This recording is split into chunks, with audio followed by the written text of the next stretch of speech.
Hello students, today I am going to talk on lipoproteins.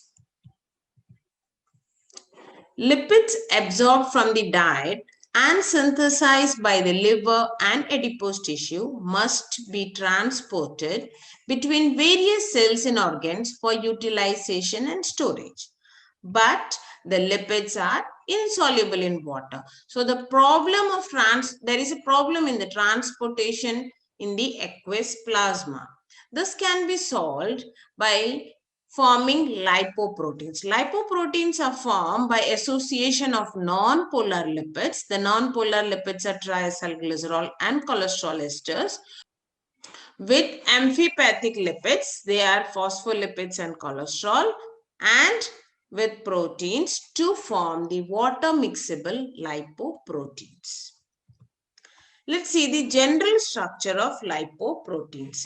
The center is the non-polar lipid core, the hydrophobic core.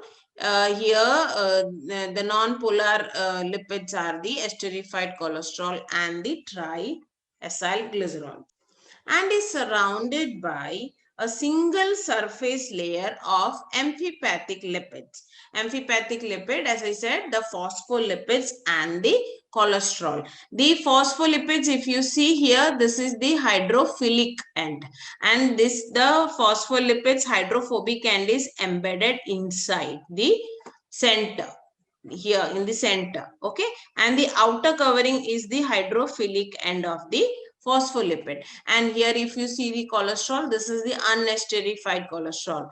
The unesterified cholesterol means they are not bound with the fatty acid. So this outer layer is the hydrophilic end, and if you see here, this is the protein part of lipoprotein. They are known as the apolipoproteins. Classification of lipoproteins. There are four classes of lipoproteins. Chylomicrons. They are synthesized from dietary fats in the small intestine, and they transport the exogenous lipids, that is the dietary lipids. So chylomicron having the exogenous lipids for utilization to peripheral tissues. VLDL means very low density lipoprotein. It is also known as pre-beta lipoprotein according to the electrophoretic mobility.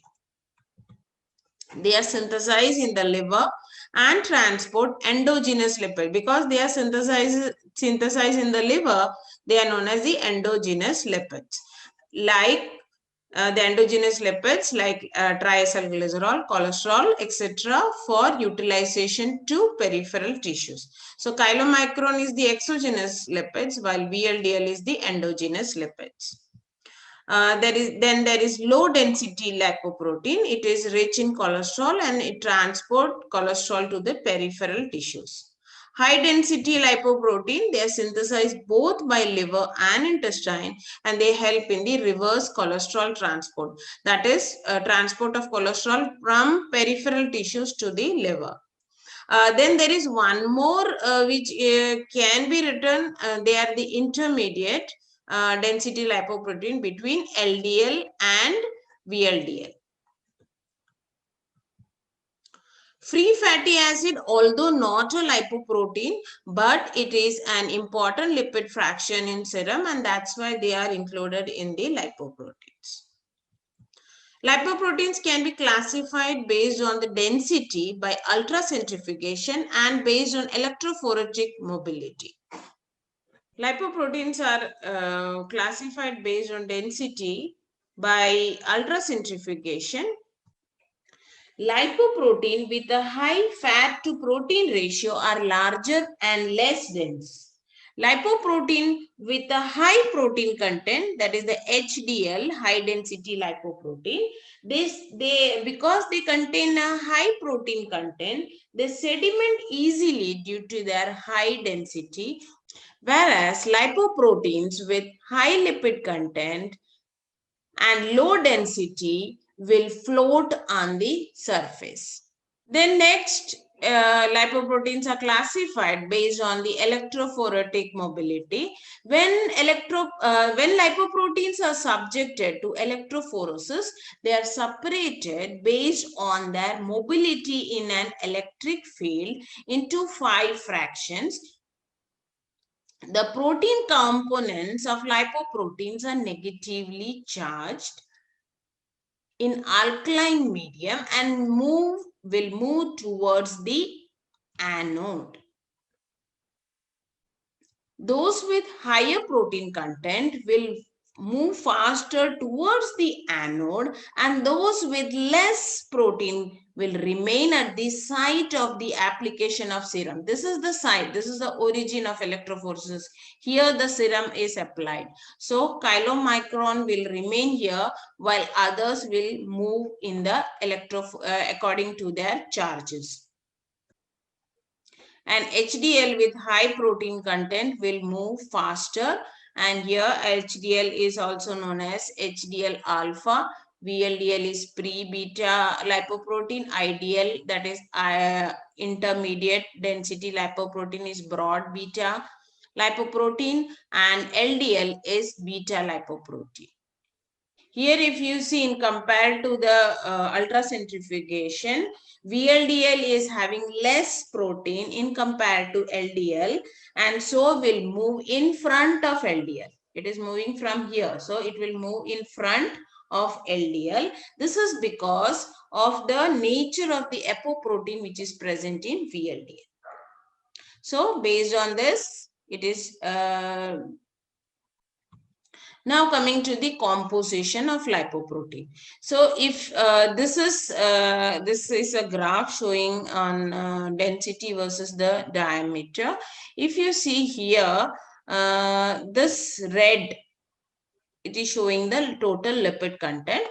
The blue figure is showing the total protein content, and these are the density.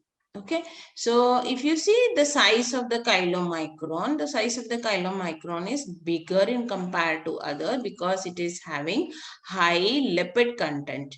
So here it is around 99% of lipids, and so the size of chylomicrons is larger in compared to other lipoproteins, and its protein content is only 1%, and the density is less than 0.95. Chylomicron is synthesized by the intestine. It is having the maximum content of triacylglycerol. They form the exogenous lipids. VLDL, if you see, it is having, compared to chylomicron, it is having a lesser lipid. It is having 92%. It is having a little more amount of protein, 8%. VLDL is synthesized in the liver, and it is having the maximum content of triacylglycerol. They form the endogenous lipid. Then is the intermediate density lipoprotein. It is having 85% lipid content and 15% protein.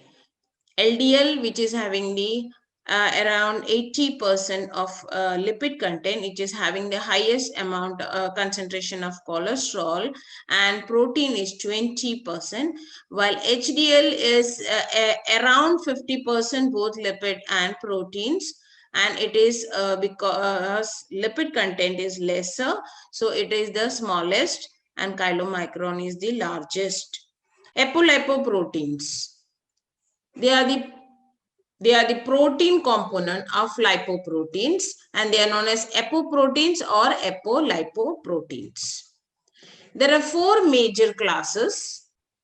They are designated by letters A, B, C, D, and E with subgroups given in Roman numerals 1, 2, 3, etc.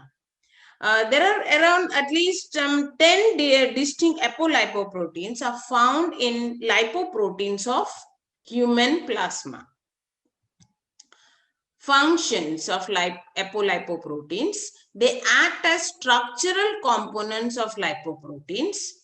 They recognize the cell membrane surface receptors, and they activate the enzymes involved in lipoprotein metabolism.